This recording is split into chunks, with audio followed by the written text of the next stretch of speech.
What do you think about opening churches and mosques? Well, it goes in line with general hoping. What we'll find is that life has to go on because many have said that the finish line of this race will be a vaccine. But the big question people have is, when is that coming? Mm-hmm. Nobody can answer that question.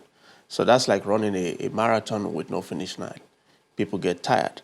And one of the things that helps, really, because when we talk about health, health is not just the absence of disease. It includes mental well-being and all of that. When this pandemic started, it was just about a disease, a respiratory disease perhaps. But now, clearly, we're saying that it comes with many tentacles. Socioeconomic challenges, mental challenges, which is why we're worried even about increasing rape cases and crime and all that. So it comes with many dimensions to it. And since, again, we're finding out that this is a very long race, whereby a lockdown, partial or total, seems to be very difficult to continue.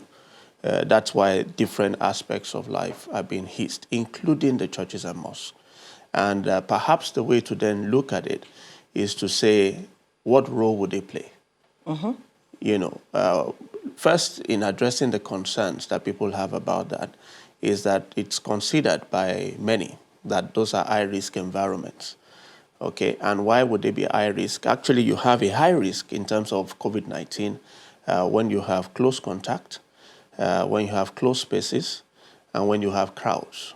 Okay, and a lot of shouting in some churches. Yes, and shouting and all that. So 3 C's, okay? But again, you can get that in many other places, including the airlines and the planes that we're beginning to bring up. I mean, you get close spaces, you get crowds, you get close contact. So what do you do with all of those ones also that have been opened, including even the banking halls? Okay, so the argument is, why do you do one and not do the other? Yes, and that first is that, okay, this is the worry that people have, and people also feel that, why are you doing one and leaving this out, okay? But what you do with a high-risk environment, in quote, is that you say, can we reduce the risk? So that's why the guidelines come out, you know, to say, okay, if we have to do this, this is how we can do it, and reduce the risk by making it, you know, physical distancing in the church. Please avoid all the, you know, hugs and things we would love to do.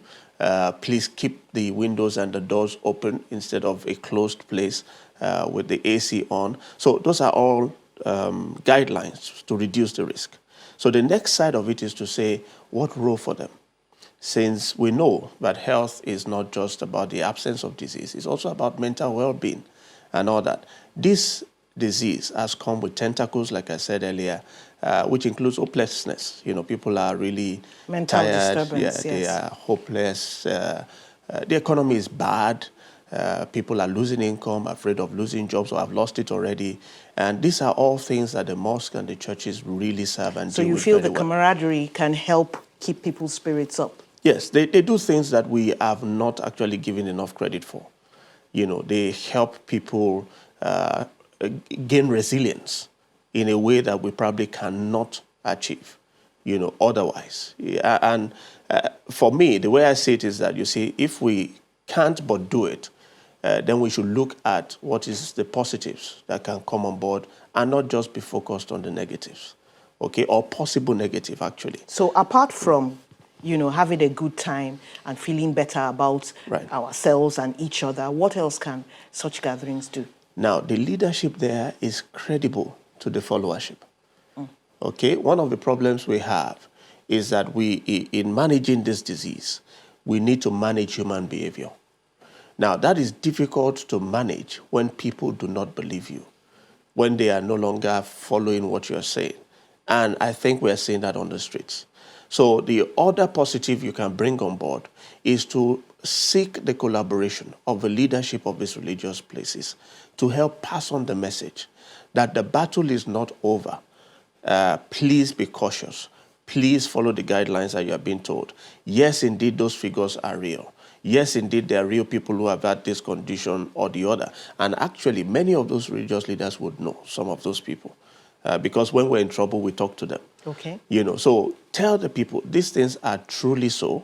There are actual sick people out there, even if you don't know any. There are sick people. There are people who have died. Please use the mask. Please watch where you go. Please, and they listen to them because they have credibility.